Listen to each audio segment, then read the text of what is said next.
So thank you for coming back. Today our first speaker, first we have to wish her happy birthday because today is her birthday. So Allison is an archaeologist specializing in cultural heritage studies, holding an MA in International Heritage Management and a PhD from Boston University. She's the co-founder of the Cultural Property Consultants and is the project manager for the Iraq Heritage Stabilization Program. Her past appointments include postdoctoral fellow at the MIT Aga Khan Program for Islamic Architecture, project manager for American Schools for Oriental Studies, for Oriental Research Cultural Heritage Initiatives, which is called ACER, and program manager for Mosul University's Archaeology Program. And today she's going to present about universal heritage, international cultural diplomacy, local sectarianism, and the restoration of heritage sites in Iraq after the Islamic State destruction. So the floor is yours. And thank you so much for that. First, before I begin, I just want to let everyone know there will be a number of slides that have very detailed charts and graphs in them. So I've uploaded a PDF of my presentation onto the Slack. So this just shows you where it is right now for those of you who haven't logged in yet. You can access files through here. So if you'd like to follow along and not strain your eyes, I would welcome you to download that PDF and follow along with me as I present. So allow me to escape this and start the slideshow.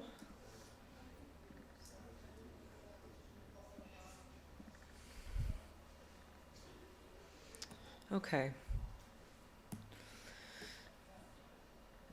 So I'm so happy to have been invited by the Arab Center to participate in the winter school. So I want to thank those in charge who allowed me to be here, especially someone who is not grounded in many of the types of departments that are usually represented by the Arab Center and the Doha Institute. And so as an archaeologist, I welcome the opportunity from my peers here today to provide commentary on this study, which really is an exercise outside of my traditional grounding within archaeology and critical heritage studies.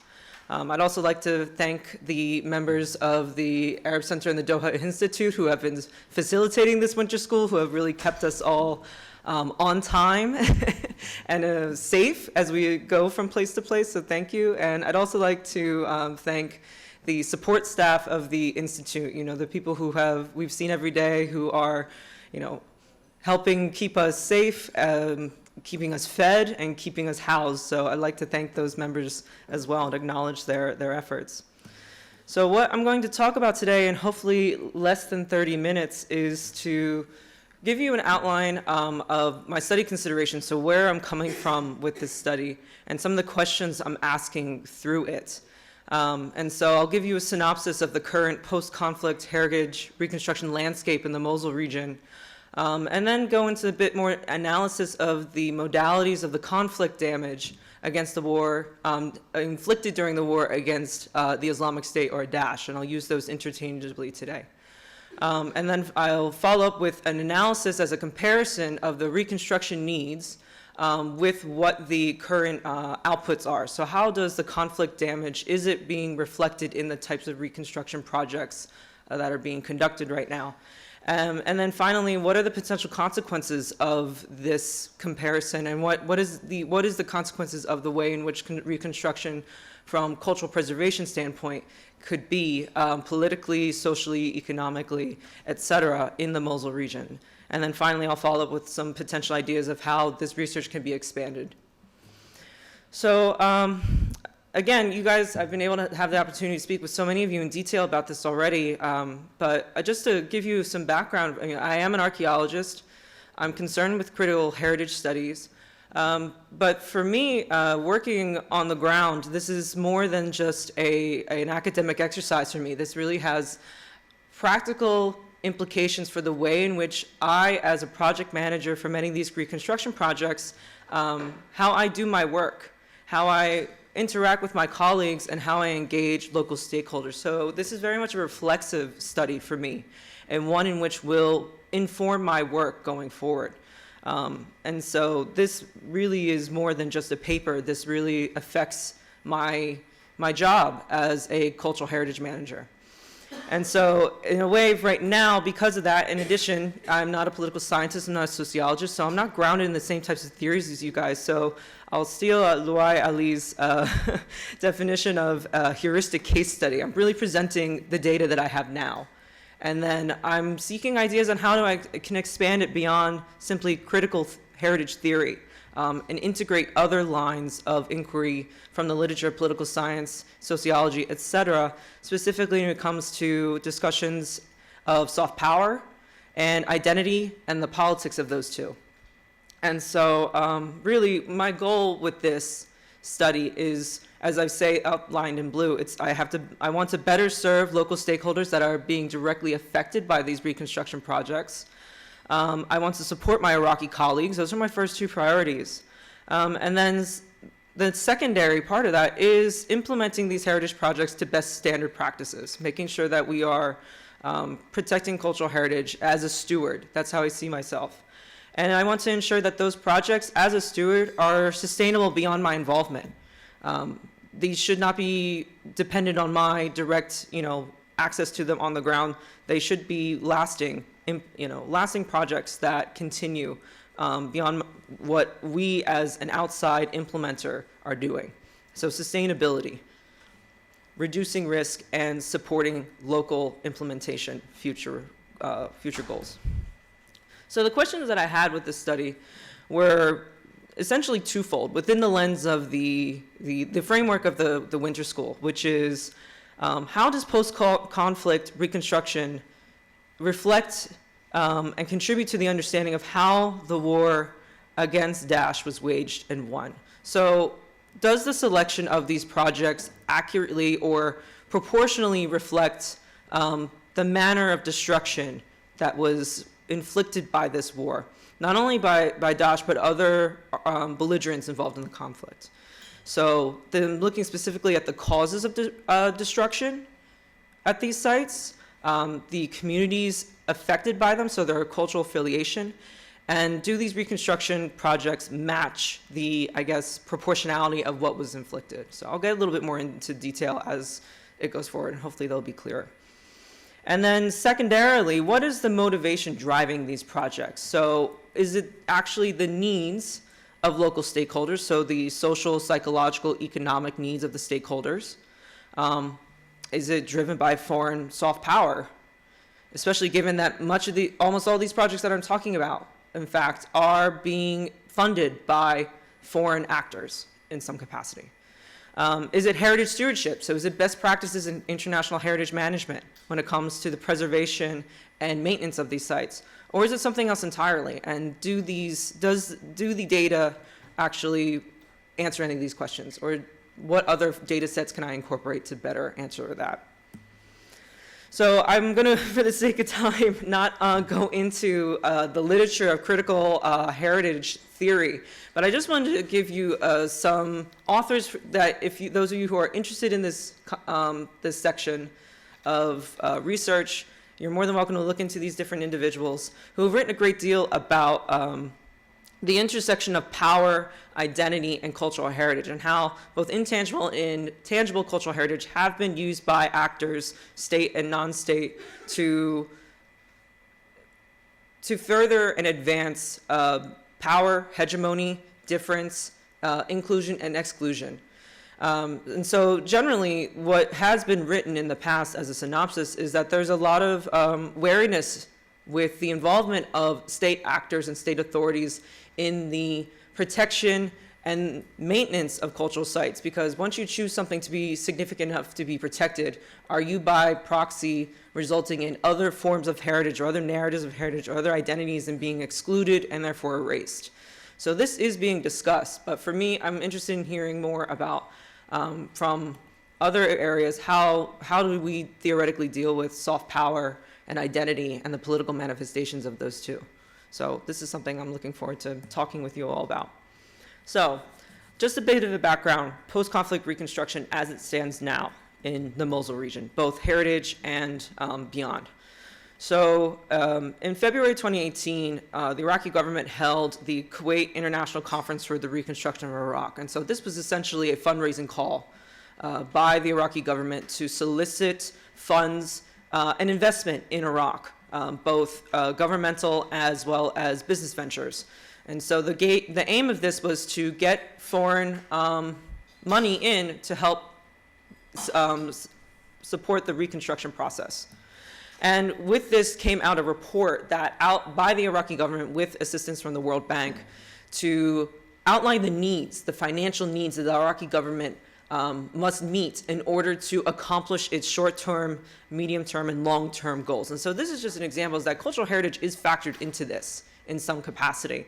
And so you can see here, the estimation is about, there's a need of $2 billion to get the heritage industry and tourism industry. So it's not just heritage management, so the reconstruction of the sites, but also getting the financial aspect of heritage tourism back up and running.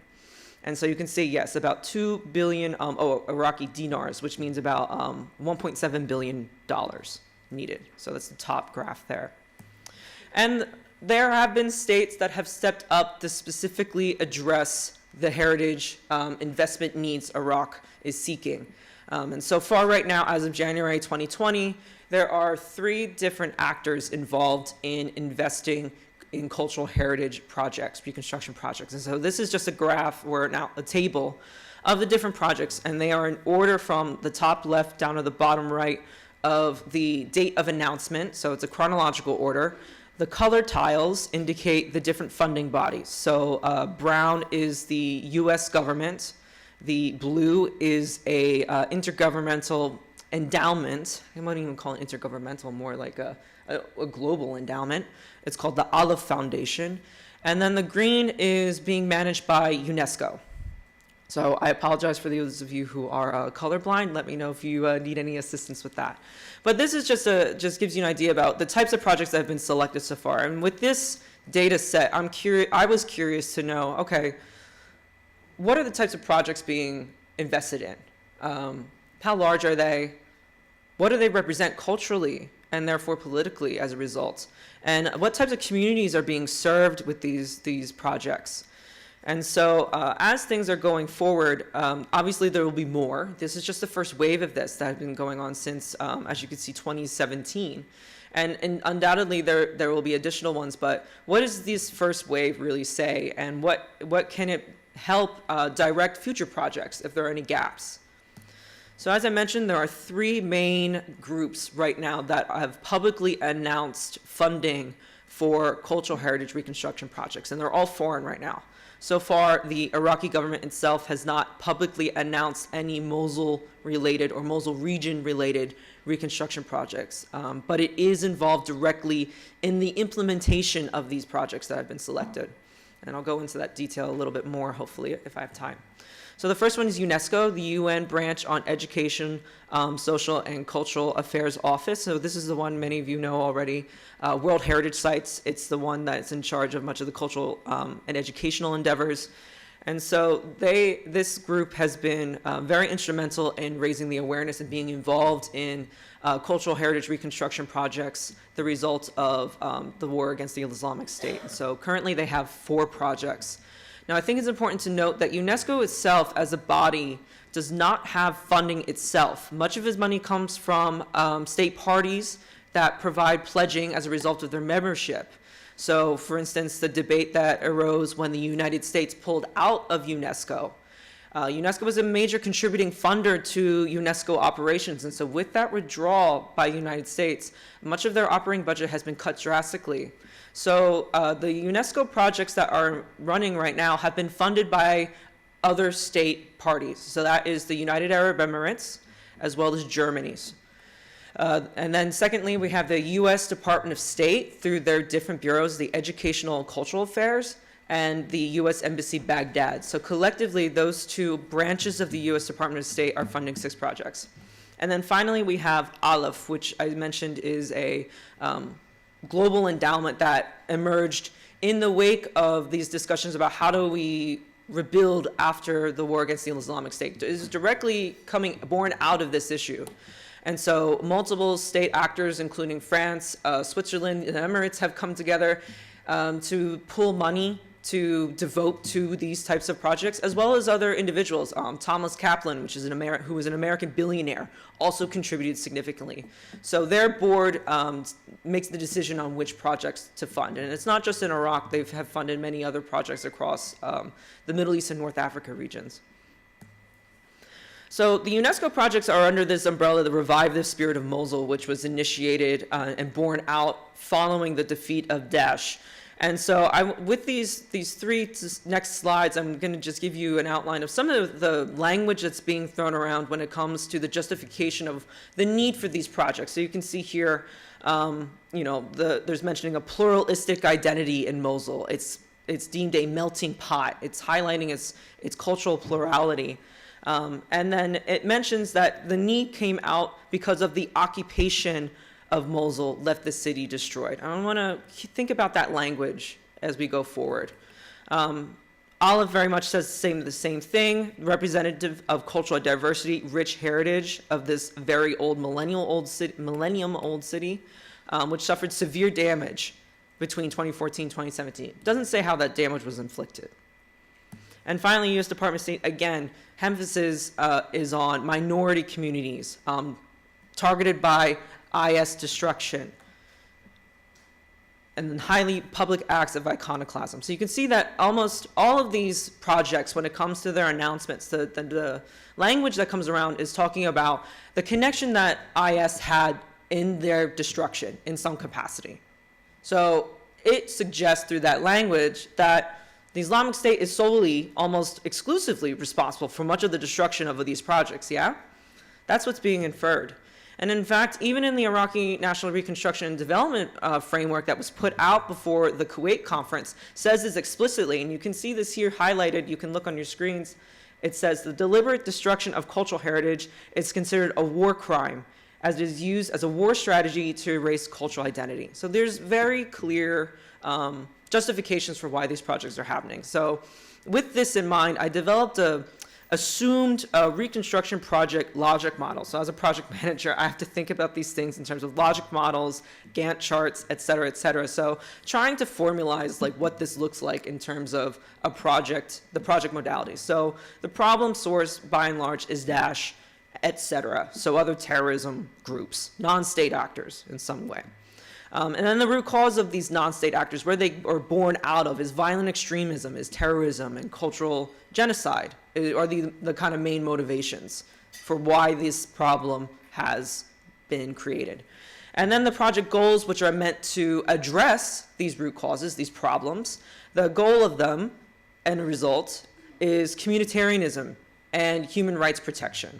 That's the ultimate goal for why these projects are being done, because you're doing this in contrast to violent extremism, terrorism, and cultural genocide. And so the result, the outcome is expected that if you want to support communitarianism and human rights, then what you're going to be doing is trying to expand cultural pluralism, the freedom of expression, and then secondarily, heritage stewardship, right? So this is what the project goals, as I see them, are, as inferred by the language and narrative developed in the publicity surrounding these projects. So I did some data to break down what the modalities of these projects represent. So specifically, I looked at, like I said, cause of damage and then cultural affiliation, and do these two line up with what the goals of the projects are, and then also as the way the conflict is understood to have been waged. So what I've found generally, this is the first graph, the cause of damage, and for me, I struggled with how do I represent these two lines of data of cause of damage and then cultural affiliation and then the intersection of the two. So this is my first foray into this graphic representation of that. So let me know if this is difficult to see. The collateral damage subset is indicated by diagonal bricks. The intentional destruction is solid gray. Neglect is horizontal bricks, and then unknown causes or undetermined causes are a checkerboard pattern right now. So you could see that excluding the unknown projects, which have been selected, but they haven't been publicly announced yet for a variety of reasons. And I can tell you, based on my experience, I won't go into, I know which projects these are, by and large, but the permits haven't been pulled by the Iraqi government yet, so I can't announce them. I don't want to jeopardize those projects. So for now, let's just leave them as unknown. Collateral damage and intentional destruction generally weigh in 50-50. They're equally represented. And if we go to the next slide, we can see that of the 18 projects that have been selected, about half are Christian in representation and in cultural affiliation. And then you've got 2 generally Muslim projects, 2 Yazidi projects, and then 3 cultural projects. And cultural is a catch-all term I'm using that are predominantly secular sites in nature, and are either pre-Abrahamic, so pre-religions of the book, or repositories like an archive or museum. So that's a catch-all term. So cultural, secular. And then again, the 2 unknown ones that have not been announced yet.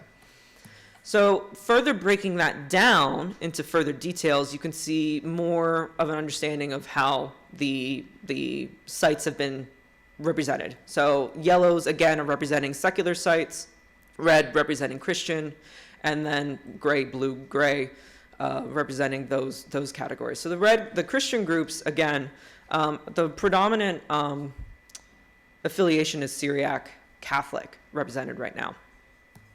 And then I decided to intersect those 2 lines of general cultural affiliation. So are you Christian, Muslim, Yazidi, or cultural, meaning secular, or an unknown, and then the modality of their destruction, the nature of the destruction, to sort of figure out how the 2 intersect. And then I drew that along funding lines. So again, you can see ALP represented, the US Department of State, Germany, and the UAE. So Germany and UAE, again, are representative of UNESCO. So I'll let that sit with you guys. You can add that up. So what we see generally is a heavy focus on Christian groups, somewhat on Yazidis, so religious minorities, some representation of Muslim identity, and then the rest we're still waiting to hear the official announcement by the implementing parties. And by and large, again, there's a heavy emphasis on collateral damage. So sites that have been affected by the war and not necessarily intentional destruction. So I'll go into what I mean by the difference between the 2 of that. So again, much of the language has been discussing Daesh iconoclasm, and that's the main cause of this destruction. And so this has been heavily publicized within both local media and Western media. And the discussion usually is on the intentional and occasionally performative nature of this cultural destruction. Daesh is very adept at deploying its ideology in very graphic and propagandistic ways. And so what I have on the screen right now is a page out of the online magazine by Daesh that's called Dabik, and where they justify the reasoning behind why they have destroyed the Mosul Museum is specifically listed here, but there's a few other articles that outline other attacks on cultural heritage. And so this has been used by Daesh in many different ways, and I won't go into why the focus on religious ideology is problematic. I write about in my dissertation some of the other motivations behind Daesh's cultural property destruction, but iconoclasm, ideology, extremism are one of the main points. And the reaction by the international community has been to call these acts of destruction cultural cleansing. They're attacks on culture. And therefore, attacks on culture equate to attacks on people. And by and large, many of these attacks on cultural property coincide with attacks on civilian property and civilians themselves, a humanitarian issue, by and large. And so what I wanted to bring is a comparison between what we do know about the modalities of the destruction during the war and how that relates to cultural heritage reconstruction. So I'm drawing on data that I had been involved in the collection of during my time with the ACRPS Cultural Heritage Initiatives, which is another State Department funded project that was operating between 2014 and 2019 in the collection of cultural property crime data. So the destruction of cultural sites originally in Syria, and then it was expanded to Iraq and Libya over time. And so we intersected human intelligence, so reports from people on the ground, open source information, social media, news reports, and high-resolution satellite imagery to triangulate an understanding of events as they unfolded over time. So we used these 3 points of data to try and verify what was going on. And so as many of you who document and research conflict as it unfolds, it's very difficult to actually separate truth and fact from what may be going on in terms of propaganda or trying to relay different messages.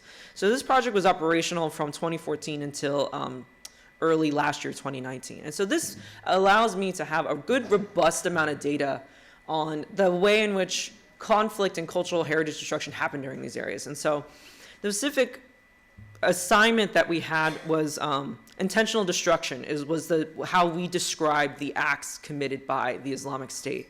And so there's 2 aspects to it. It's not only intentional destruction where they're doing it on purpose, but there's also a performative aspect, which we've broken out as a separate type of statistic. So when they've actually incorporated it into propaganda in some way.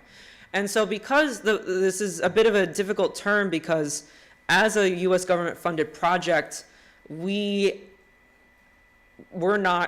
was difficult for us to actually assign intentionality and blame to other state parties, so nation state militaries, when in the committing of what is a war crime, essentially. Cultural property destruction, intentional cultural property destruction is a war crime, as enshrined by the 1954 Hague Convention, as well as other international mandates. So we had to be very cautious in our application of this definition when it came to cultural property destruction. So this either meant that there had to be either an admission of guilt by the party who committed the act, so Daesh was often very open about its committing of this crime, or there was very clearly absolutely zero military significance to the site that was attacked. In Syria especially, we see the occupation of cultural sites like mosques and other historic buildings as either weapons depots or allegations of it being used for military purposes, and that often is the justification for attacking these places. And under the international law, 1954 Hague Convention, it is allowed because the site has been militarized. So it makes it difficult to sort through this, but as a result, the statistics demonstrate that Daesh is, by and large, the main perpetrator in intentional destruction as we've defined it within our constraints. It's a pretty long, detailed explanation. But then when we looked at the types of sites that have been targeted for intentional destruction, you can see there's an overwhelming proportion of it that are religious in nature. And then the second part is archaeological or pre-Abrahamic in some way. And then you can see on the second graph, there's a detailed breakdown by cultural affiliation specifically. And so I want to use this graph, which shows the overall totals of the different categories that we use in defining the destruction. And so I don't want you to really focus on the dates application per se, but the total numbers. And so this is for Iraq specifically. And so if you just look at this initially, you'll see that intentional destruction is at the top as the highest number so far, the highest number of incidents, I want to say. So I want to be very clear that these are incidents happening at a site. So something to keep in mind is that a site can experience multiple incidents over time. And I think that Palmyra is a good example to show that the site has been attacked multiple times in different ways. And that would show multiple incidents at one site. So a bit of clarification. But when you actually look more deeply at the data and try to interpret it, you'll see that when you add it up, much of the destruction overall proportionally is military in some way, collateral, non-intentional. And so there's been more discussion now about the manner in which the war against Daesh was waged in Mosul and the detrimental effects that an air war has had on not only just the civilian property, non-military property, but the human crisis that has resulted in Mosul now. So this is just some data from Air Wars, which is a kind of a nonprofit group that has tried to document the airstrikes committed by coalition forces in Iraq, which has resulted in high numbers of human casualties that have not been admitted by the coalition. And so there's a disparity between what the coalition has been admitting to in terms of destruction and what some of these numbers independent groups are documenting, and the contrast between the two. And so there's been, as a result, a number of investigations. You can look at these articles, these devastating articles that outline really the human cost that this war has had on the elimination of Daesh from Mosul and just Iraq as well as Syria. And really the war as it is, very much an air war rather than a ground war, has resulted in just devastation. And the fact of the matter is Daesh also did a great deal of harm by a failure to surrender or an unwillingness to surrender, and the usage of human shields and cultural property in an attempt to protect themselves. And so this is just a graphic that shows how airstrikes have become more and more concentrated as territorial positioning of Daesh had become more and more constrained as they went and essentially centralized. You could see where it all coalesces in the middle, right around the Al-Nouri Mosque, which is one of the main project sites that has been taken up by UNESCO and the UAE, and was the site where Abu Bakr al-Baghdadi announced the launching of the caliphate when they first took Mosul. So a very, think about all the symbolism that it has with that. And the nature of old city of Mosul, which is where this happened, it is one of the poorest areas of Mosul as a city. It's also the oldest, and so as a result, much of the buildings are historic in terms of their materials. They're wooden construction, brick construction, so they're not very stable. So imagine hitting an area with an airstrike like that. It's absolutely devastating. And on top of that, being old, there's successive layers of building construction on top of one another. So the problem is you've got the surface level, but there's numerous subterranean structures that are also being affected by this. So it really is an exponentially damaging act of waging war using bombardment. Has made the reconstruction process very difficult. So I'm going to try to save time and move up. So what are my conclusions when comparing this? So taking this, looking at, all right, Daesh absolutely led intentional destruction, which we know is intentional. Fine. That accounts for about 46% of the incidents of damage that resulted in the Iraq area. And then when you compare that to collateral damage, which includes explosives, airstrikes, and gunfire and light weaponry, explosives and gunfire light weaponry can be either coalition partners or Daesh. However, airstrikes, Daesh doesn't have a air force. That's absolutely the result of coalition. And when you think about the actual force and proportionality, the proportionality of force, airstrikes and bombs have way more impact than, say, a gun, a bullet. So the seriousness of damage needs to be considered in that. And so as a result, collateral damage, broadly defined, accounts for 56%. So 46 versus 56%. And then look at the sites that have been selected for reconstruction. Of a subset, a data set of 18 sites, again, it's about 50-50 split. So it's not too much diversion from what the damage data shows. And then again, when it comes to the types of sites that have been affected by cultural heritage destruction, so this is the total sum of cultural heritage sites that have been damaged or destroyed. We've got 166, so about 81% is represented there. And then this is a more detailed graph showing the breakdown of different types of groups. So yellow, again, being secular cultural, green being Muslim, red being Christian, blue being Yazidi. You can see how the types of sites that overall, across all the Iraq war zone, has been affected by and large. And then let's compare that with the way in which the funding bodies have stacked up. So key observations: 4 Christian sites subject to collateral damage, 2 cultural sites, secular, that have been subject to intentional destruction, 2 Sunni Muslim sites, equally represented by intentional and collateral damage, and then 2 Yazidi sites. One was intentionally destroyed.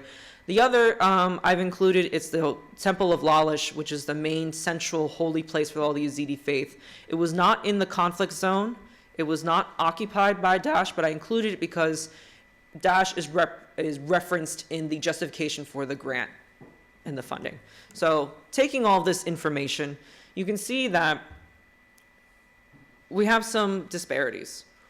There's an overwhelming, again, representation of Syriac Catholic sites in this early stage. And so you can see that it's 50% about 44% of the cultural sites, Christian sites, but 22% of the projects being represented, when in fact, of all the sites being destroyed in Iraq, the results of the war, it only represents 3% of the total sites. So 3% of the damage that was incurred to all sites in Iraq, 3% of those that have been damaged are Syriac Catholic.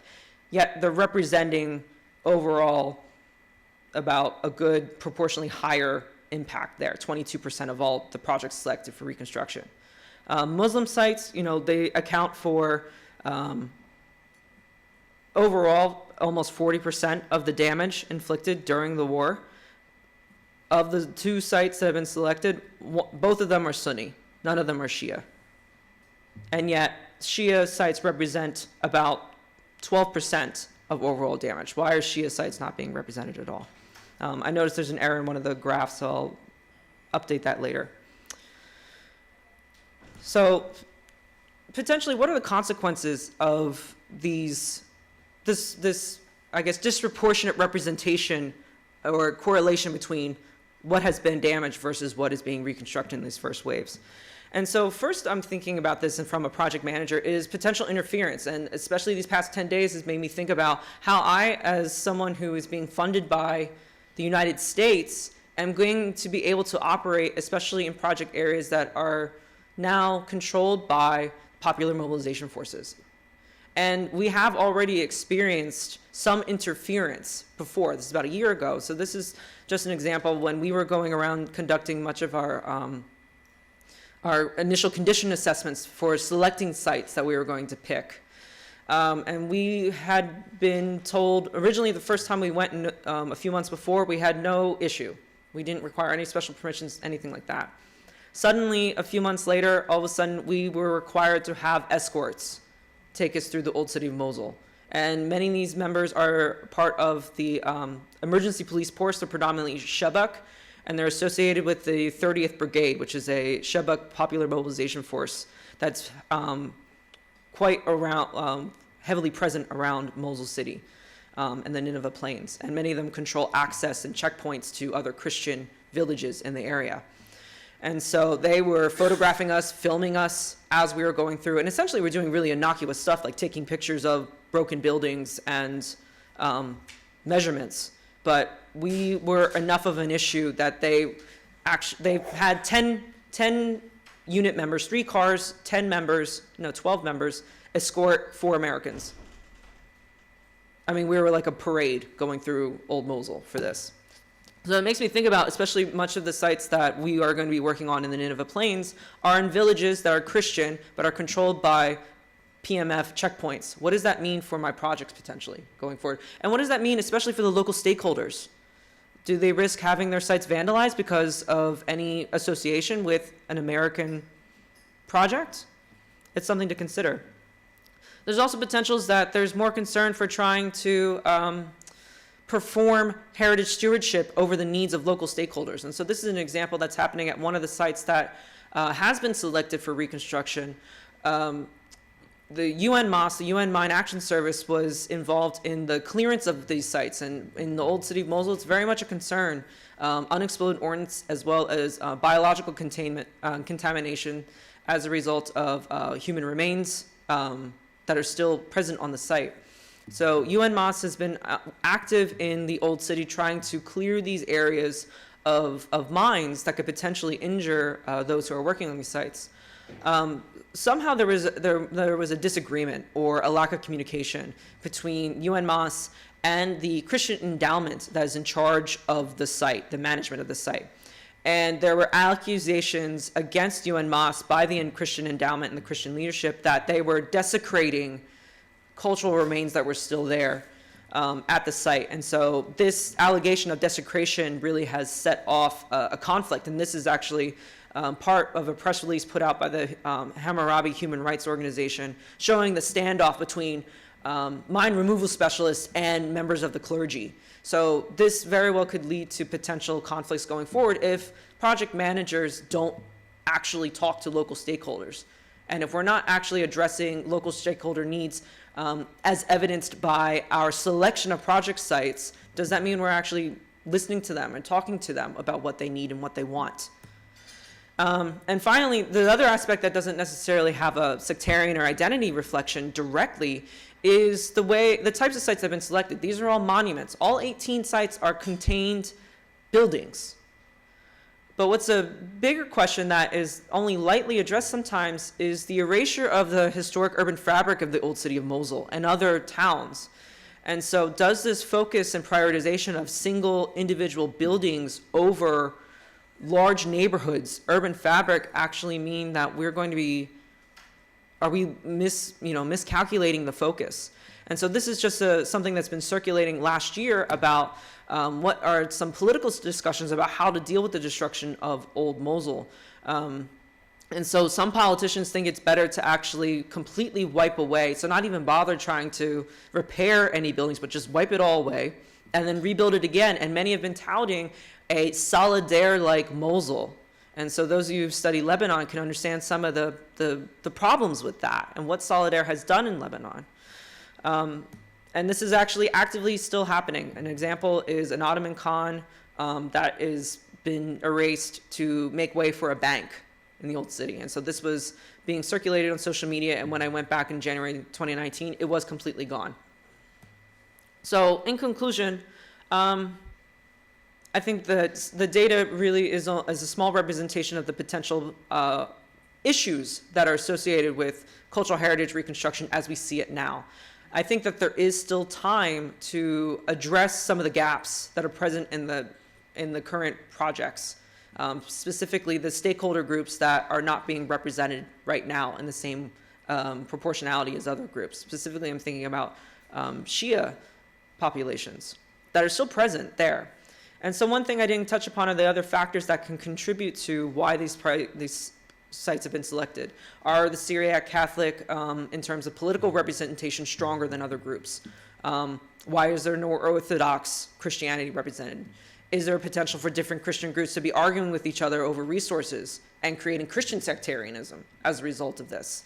And so this makes me think about how I can help, as a project manager, maybe help inform the selection of more sites that are more equitable representations of the actual nature of the local populations on the ground, as well as the causes of damage, the result of this war. Finally, I just want to end, this focus on Daesh really kind of obfuscates the wider issue that war is hell. And much of this destruction is the result of the way in which the war was waged by traditional militaries, and by not acknowledging that in these projects, even the ones that have been damaged by the result of collateral damage, absolves the parties that responsible of any sort of action to be held accountable for that. And I think that's one of the biggest issues that we're facing right now, is that this emphasis on Daesh hides the fact that this war could have been waged better and have resulted in fewer human casualties as well as fewer incidents of cultural heritage destruction. So for those of you who are interested in my company and some of the work that we're doing, I invite you to follow us on social media. And I want to thank you for your attention and look forward to your feedback. And also thank you for allowing me to go over a little bit, meaning 25% over time. It's okay. Thank you, Allison, for the paper. I really enjoyed reading it. It's a really thought-provoking paper, and it was a pleasure to read it. It's full of numbers, and usually they say whenever you have numbers, they talk by themselves, and it's really nice. Well, the destruction of cultural heritage has clearly increased in the last period, and we can see it a lot in the news and in the Arab region, clearly. This destruction has provoked scholars and international organizations to start thinking and planning about the ways to rebuild those damaged heritage sites. You explored different initiatives to rebuild cultural heritage sites and facilities damaged by Daesh. In Mosul, you elaborated on the role of different foreign, governmental, intergovernmental, non-governmental organizations that are participating in the first wave of heritage reconstruction in Iraq, or specifically in Mosul. You explained 3 types of projects: the revive of the spirit of Mosul, the Geneva-based Aleph Foundation, and the U.S. Department of State.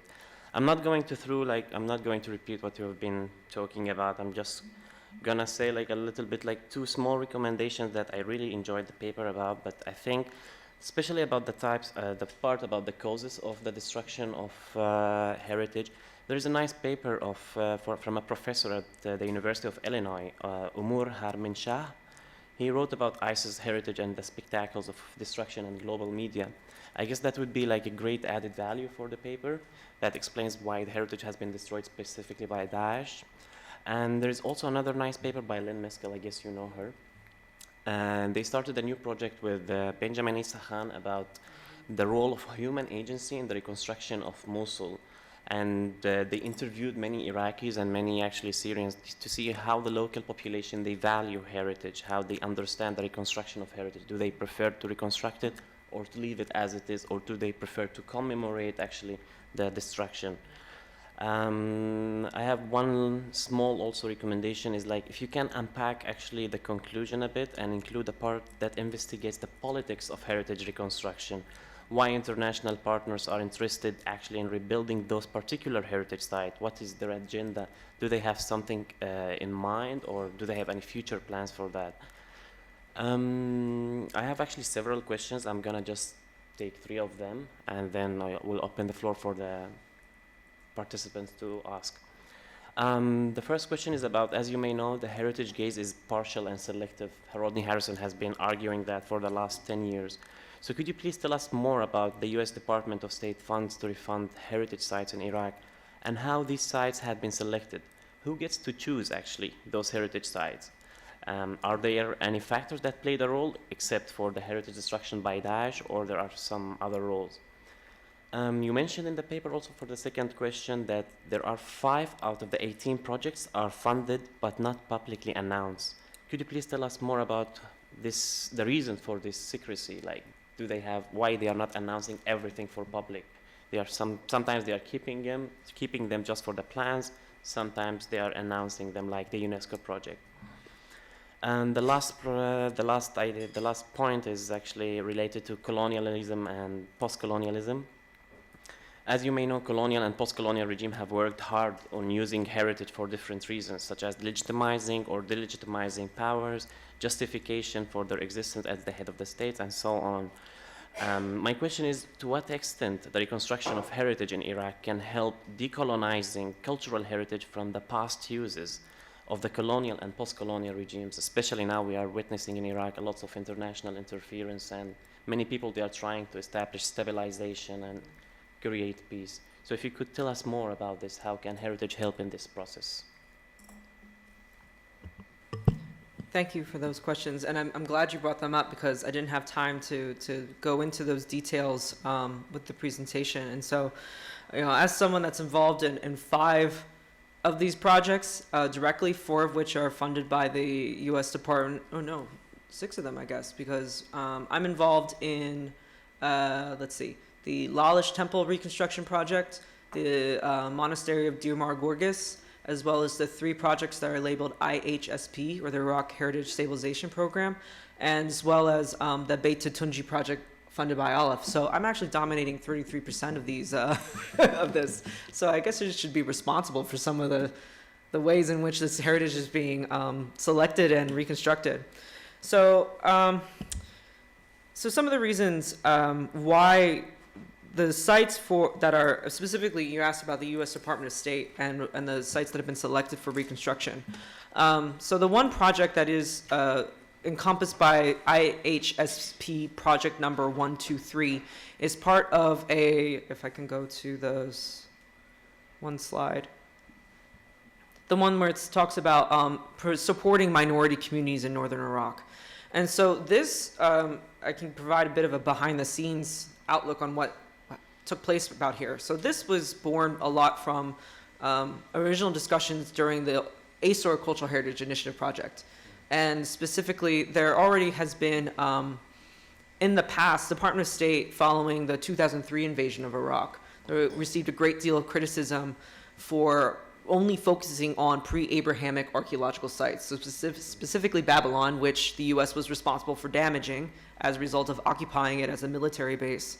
and the Mosul Museum, which again, many lay blame for its looting. Rather than addressing some of the sites that are actually valued as cultural heritage sites for living communities, religious sites specifically. And so, for instance, the minaret of Samarra, when it was bombed, many blame the United States because it was being used as a sniper point. It was back and forth between insurgents and U.S. forces as a sniper position, and many blame, again, the U.S. for playing into that game and then resulting in its bombing. So you can talk about whether or not that's an accurate representation or not. I have no opinion because I'm not a U.S. Department of State employee or anything. But there was that's in the background for many of the people who are at educational and cultural fairs. And so they asked ACOR members like me, ACOR Cultural Heritage Initiative project members like me, to put together what are some key sites that could help support especially affected minority communities that have been targeted by Daesh for cultural genocide, in a way to support the local communities that remained, as well as to encourage communities to return again to where they have been displaced. So many are now, their population sizes have dwindled. They're very, very small. They're either within the country as internally displaced persons, or they have fled the country completely, depending on their situation. So that's why this grant, I think, came about, is because of that concern to want to support the resettlement of minorities into these areas that have been affected by Daesh. And so the kind of issue as the U.S. faces with its very strong separation of church and state, whether real or imagined, and so people can debate about that, but is that there also needs to be, it can't just be purely a religious significance that drives the selection of these sites. There has to be cultural, historical, aesthetic, other sorts of values of significance to the site. So it couldn't be simply a church that's 30 years old to reconstruct. It has to have some other aspect to it be funded, allow it to be funded. And so this ties in a bit with the second question that you're asked, like why 5 sites have been selected but not publicly announced. And 3 of those projects, we know what they're going to be. They're probably going to be Christian. They're going to be in the Nineveh Plains. And the one issue that we're finding now is that one is up in the air because of the situation with the Popular Mobilization Forces. It's located in a village controlled by a PMF checkpoint. And then now, we're not sure whether or not we're actually going to be able to have access to it anymore. So that's now might mean that we can't get it done. We'll have to select another site, something different. The other 2, we're pretty sure we know where they are, but we're still in negotiations with the endowments. So we essentially have to go to the bishops and ask permission. So right now that's still being negotiated. They're supportive of the effort, but we need to finalize that official approval. And what I imagine with the other 2 Olive Foundation projects that have not been announced, I imagine they're going through the same process, where no one wants to make the announcement that they're going to work on the site until the paperwork and the ink has absolutely been dried. So I would say that this kind of ties in, again, going further more with question number 1 about the selection by the United States, and then issues of colonialism again. We're thinking about the U.S. sites, by and large. We've got 3 of them that unnamed yet, are probably going to be Christian. Deir Mar-Gorges is also Christian. And then you've got the Lalish Temple, which is Yazidi. So the U.S. and the projects that we're running right now don't include any Muslim sites. So what does that say to local Iraqi populations? That would infer that we don't care. But there's this, as a project implementer, I do have some agency, a little bit. We are trying to do better in that part. It's not, doesn't mean anything yet until we actually have some results to demonstrate that, and we secure some sort of project that will be able to do that. But we, as a project, which we receive money from both Olive and Department of State, we're hoping to seek other funding resources to address this gap. We are concerned that there are no Muslim stakeholders, specifically Shia stakeholders, that are being represented. And I don't foresee that as and again, I need to clarify, I'm funded by the U.S. Department of State. I don't represent them. But the situation right now with Iran and the targeting of Popular Mobilization Forces is going to make it very hard for me to do that. as an American. And so this might not be the space. I might not be the best candidate to be able to do that right now.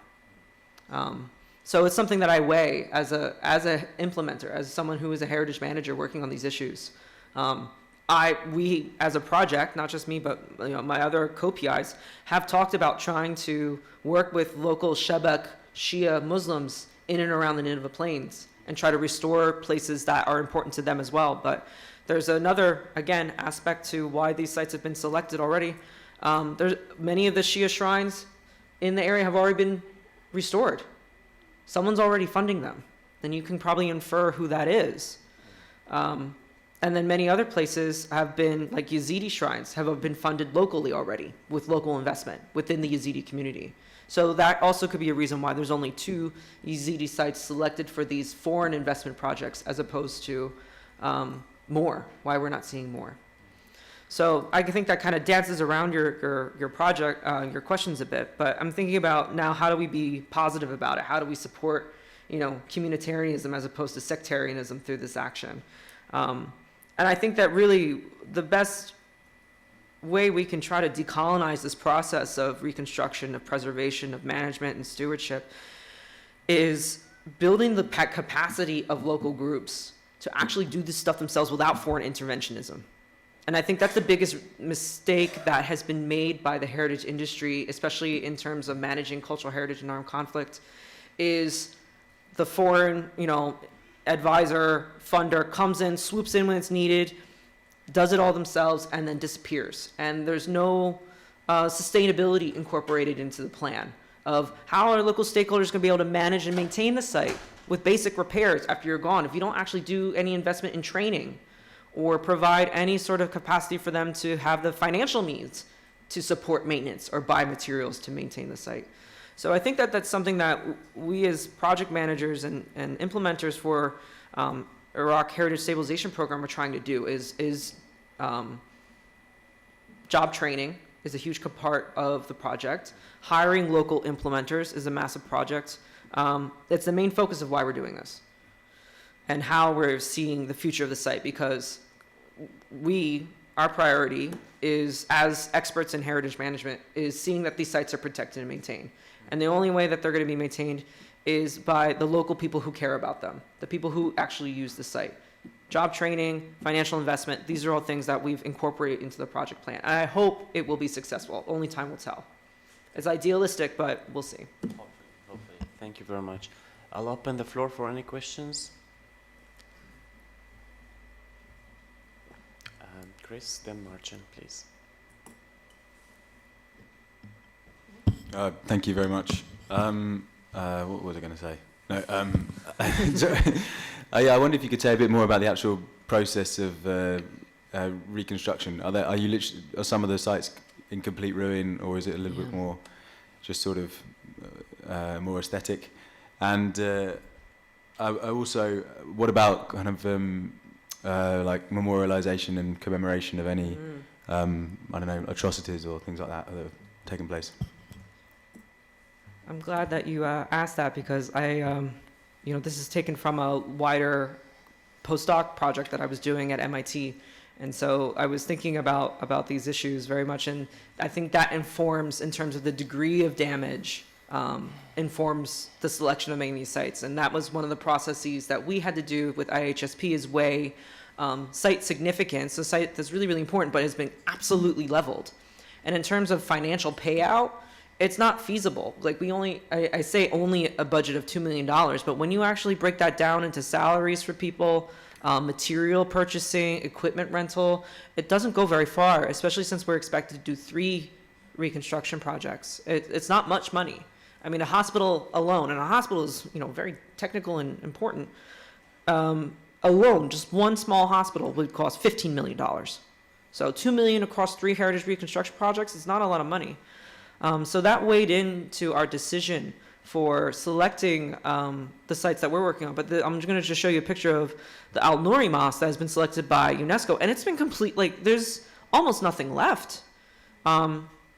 And they're putting in $50 million, $50 million US dollars to restore the site completely. And so I'm thinking about in terms of what this site as the first thing that you're going to select as UNESCO to reinvest in. The risk is very, very high for success because you have to build it completely from the ground up. There's only a few pieces of the monument that are left. So this is the base of the minaret, the bed minaret. There's also a high risk when it comes to best practices because the main key thing is that you don't reconstruct something unless you have absolute certainty about what it used to look like before. You have good documentation, and I'm not exactly clear about the level of documentation of this particular historic site.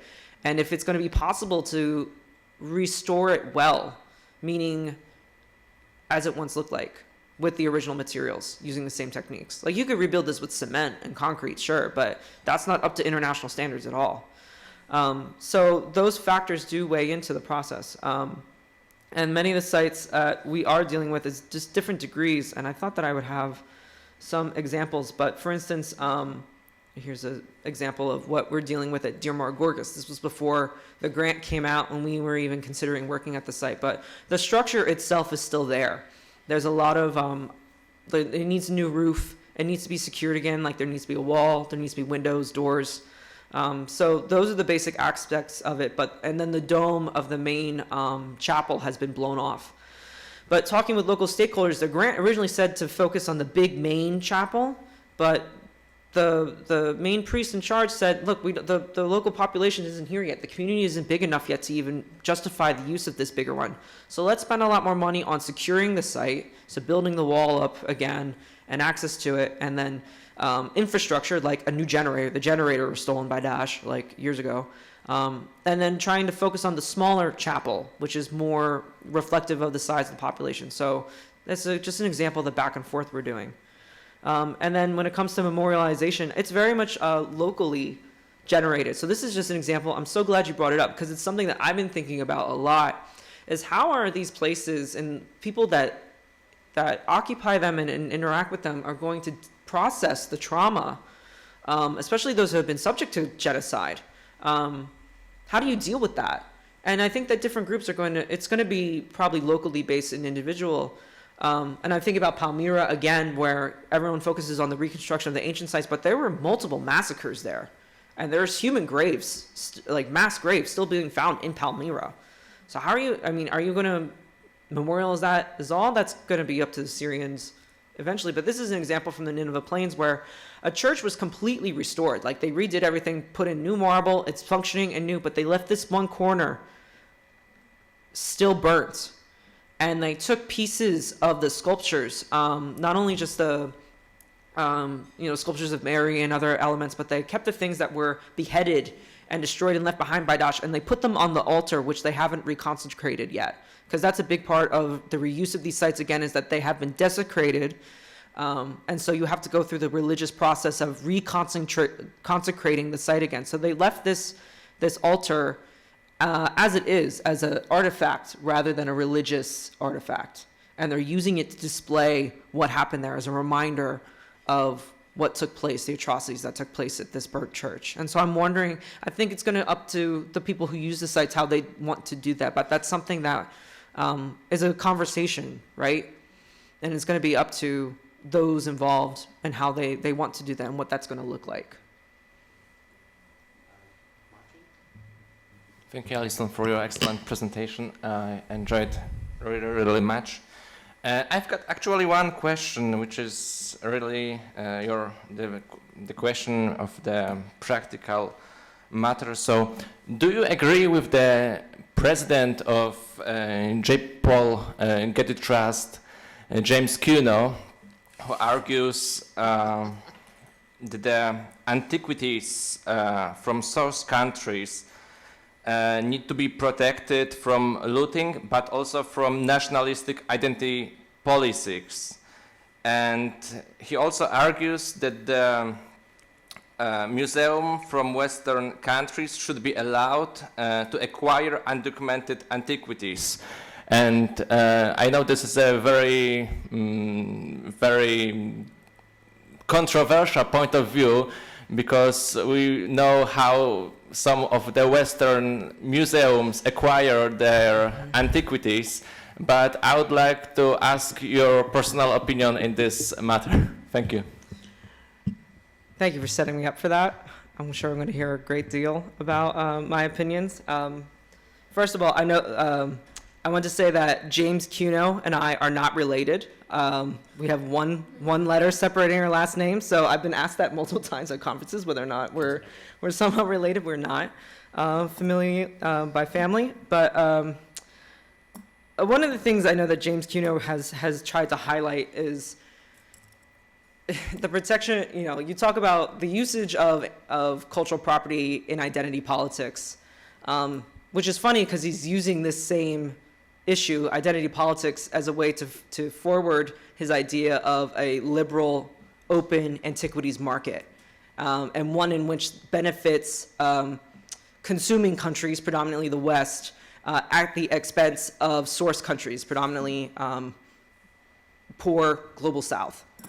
And I think it's interesting, and you know, recent events have really highlighted the kind of fallacy in that rationale that the West is more safe than the global South. And really, you know, recent terrorist attacks that have taken place in France and in Germany, I mean, across Europe, demonstrate that they're very, you know, we're not more safe or immune from violence than our neighbors in other areas of the world. And I don't think that those institutions are necessarily better off in their protection methods and their risk management methods. I think that Hurricane Sandy really just crippling the New York City. I mean, think about the potential of what could have happened to the Metropolitan Museum if things had gone differently. It's baffling to think that there could be the loss of millennia of cultural heritage because of flooding or environmental reasons. And so that's something that makes me kind of question this polarity, as if we're not in all this together, that museums in the West aren't going to suffer from the same issues. I mean, there are protests happening in the British Museum quite frequently about its sponsorship of BP and how quickly those types of incidents can get out of hand. We hear sometimes of people who are motivated by a variety of reasons attacking artwork, again, in Western museums. So I think that we need to kind of address the fact that they're not safer. Terrorism, violence, climate change can affect any place, anywhere over the world. No one's immune to it. So to think that we're going to reconcentrate things and move things out of, say, one war zone to one that might be a war zone 200, 300 years later doesn't fly with me. And I think that it, again, doesn't necessarily address the issue of where many of this stuff has come from and the means by which it has entered Western museums. And I'm talking about the colonial mining of cultural property for the benefit of these institutions in the West. And I'm thinking about, you know, France and, you know, exploiting Benin. And this is a different process of violence that we're talking about, other than just war. You know, war seems to be punctuated, but colonialism is just everlasting, and both wind up benefiting these institutions overall. So I don't really have a very good answer, but I would say that I don't agree with what much of he says. And that's just based on the experience that terrorism and war can happen anywhere. No one is safe. None of us are safe or immune to this type of issue. Any more questions? Yeah, Olivia, please. Thank you. Thank you, Allison. Happy birthday. Thank you very much. Maybe I'm swimming a bit out of your presentation, but I was wondering, because this is post-reconstruction or post-conflict reconstruction very much, and you alluded to, is there documentation enough in order to rebuild things? Is there such a thing that also there's an active like going into the field to do this documentation, you know, not only, so that's not only post, but well, I don't want to say pre, because then you're thinking something's coming, but is that also something you engage in? And another thing I was wondering, when is the time that you actually then say, now it's time to reconstruct? This, is the time that we will start?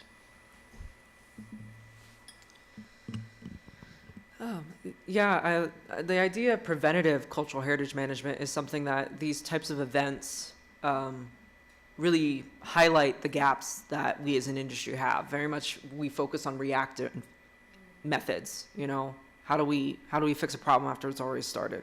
That was something, again, what, say, the Iraq Museum looting in 2003 highlighted was the records were destroyed, the paper records, and then there was no way to be able to kind of figure out and trace back what had been taken because no one knew it was lost to begin with now that the records were gone. It's the same issue with many of these sites. You have to expect that something's going to happen to them in some way. So you need to be taking more preventative measures. The problem is that the heritage industry doesn't receive the same amount of financial investment as, say, other industries. And so as a result, we're constantly having to scrap for resources to justify existence. And usually it's just to keep general daily maintenance going. Prevention is a luxury often. And so I think that requires funding actors, whether they be state or non-state, non-governmental, to invest more in this type of prevention and then focus, less publicity on reactive reconstruction. We really should be doing more to do this prevention work so that if and when this happens, and again, war might be one of the main things that gets a lot of attention, but climate change is one of the biggest pressing factors that we have in terms of protecting human history and the human past, really. But because it's such a slow threat, a looming threat, the urgency isn't there. And really it's when urgency kind of steps in. And I think this isn't just the heritage industry. I mean, it's other areas too, humanitarian aid, So I think that's just something, it's a general thing, but these types of events bring it about. And there are valiant efforts that are being done by the museum industry as well as the built environment sectors of heritage management that are attempting to address this. So really there's been a lot of highlighting on potential areas of threat, whether it be climate change or economic development. That's another big area, as well as conflict. In terms of deciding when's the good time for reconstruction, I mean, it really does come down to the security climate. Is it safe to actually bring people in there? Have other sections of civil society been rebuilt? I mean, there's no point in going into Mosul if there's no roads, there's no water, there's no electricity, there's no housing, there's no schools. So that not only has an impact on the success of a project, like getting in materials to reconstruct, but also the reception and addressing the needs of local stakeholders. If there's no one living there, then what's the point? If no one's going to benefit from this locally, it's an indulgent exercise to do it any other way. So I think that it's always going to be, I would hope, it should always be behind humanitarian aid, right? And then should be done, I think one of my critiques is that, especially in Mosul, it needs to be better integrated into humanitarian aid. Like, I feel like the heritage industry, when it comes to reconstruction, is very much isolated in islands where we're operating separately and not being fully integrated into other civil society efforts. And I know that UNDP and UNESCO, together with this Revive the City of Mosul, is trying to be more integrative in that, but it really is hard to do that, make that happen, because it's a process. For instance, the intersection of rebuilding historic built environments could be done in tandem with the rebuilding of housing. Housing is also taking place in historic buildings. How can you integrate the two equitably that supports both projects?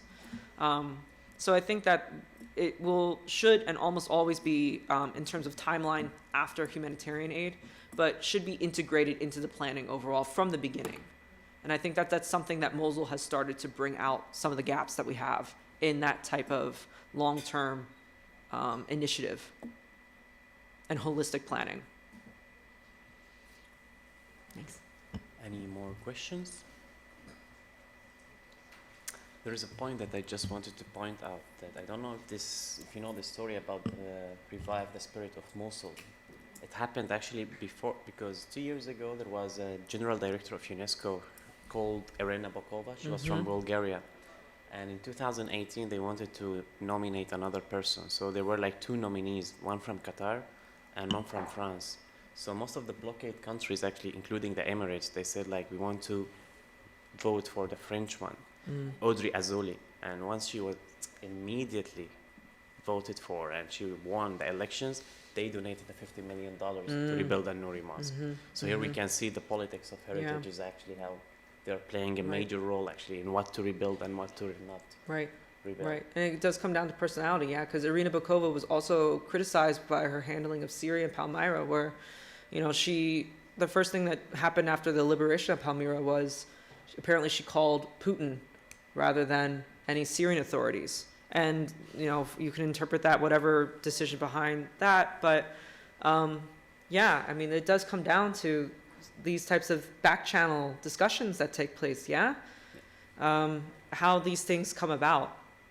So I'm glad you brought that up. Yeah, and it's clearly like whenever like you go in all the UNESCO channels, all the UNESCO meetings, everything is politicized. Whenever you have like alliances like the BRICS alliances or the NATO alliance, they are like voting all together for one decision against the other. So it's not actually, let's say, a neutral organization. It's actually completely politicized. Right. I'm sorry to say that, but that's the truth. And I think it's important to think about that, you know, the politicization of heritage happens, like what our previous speaker had talked about before, was how culture and language and expressions of identity become politicized, and how these then are you know, that means that they're not immune to this type of institutionalization. UNESCO is a perfect example of that, and I'm glad you brought it up because it needs to be acknowledged.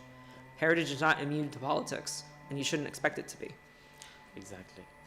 Any further questions? Sumaira. Thank you for the presentation. It was quite well. And when I noticed the areas that the organization restored, I noticed that these are mainly minority-dominated parts. For example, Christians are minorities, Yazidis are minorities, Shias are minorities, and Sunnis are the majority. But after the reconstruction or after the restoration, are there any tension among the society between the Christians and Sunnis, or Sunnis and Yazidis, because of these restoration movements? Because it's obviously say we are behind of these people. I mean, it's one way of saying indirectly we are protecting these minority people. And when we see the Sunni people, Sunni majority, there is nothing going on for these people. I mean, there is one. I would disagree with that, because you can look at the two Muslim sites that have been selected, they're Sunni. I mean, okay, but comparing with the general population, it's a little bit problematic. But are there any tension that create in the society because of this restoration movement? And that's something I think that requires, that's a very good point. And it requires, though, further research, I would say. You know, because this is something I'm thinking about when it comes to, all right, so by nature of me bringing this even up, I'm making it aware that there are these disparities right now, right? So how are these local communities going to take this information and then react to it? And that's something that is on the back of my mind. I think that certainly the narrative that I was talking about when it comes to the obsession with Daesh and its impact, and this attitude of trying to react to cultural cleansing by means of protecting minorities could very well contribute to potential resentment amongst, say, considered to be majority groups like Muslims, whether it be Sunni, but Shia is also considered to be a minority, like you said. So this is something I think could be a potential reaction to these projects, and something that needs to be considered by both the funding bodies and also the people who are in charge of implementing them too. So how do you create local stakeholder buy-in when they're not represented in the projects selected? And I think that means, I would say, expanding the project scopes to include and benefit people that aren't represented right now. It's a delicate balance. I agree. And I think that right now there isn't a lot of focus on communitarianism, I mean, the UAE funding those two churches, the Al Tahra and the Latin Church in Mosul, is I think an attempt to do that, but I think it's rather superficial right now. Because yeah, great, Muslim majority country supporting Christians. What about other groups? What about a Sunni majority country supporting Shia groups? Are we going to see that? No. Are we going to see an American funding source try to support Shia groups right now? It's going to be really hard to justify it because of this politicization. So I don't have a good answer, and this is something that I'm thinking about. And I think that like I said before, requires a lot more research, and I think would require more sociological investigation, like surveys. The Lynn Mescal and Ben Isakhan article is great, but it's very superficial. That was one of the problems I had with it, is that it's trying to talk about Mosul, but it's pulling Syrians and Iraqis, by and large, majority don't live there locally. So I don't find that to be a good representation of what's going on in Mosul. It's a good endeavor as a start, but I think requires more of an actual local-based assessment of personal attitudes and opinions about heritage reconstruction. So it's something I think is on the back of my mind on how to address that. So I would definitely welcome suggestions on how potentially to do that as a research project. Thank you for bringing that up. Any further questions? If there aren't, then I guess we should Get some coffee. get We can some talk over coffee. But before, a round of applause with a happy birthday for you.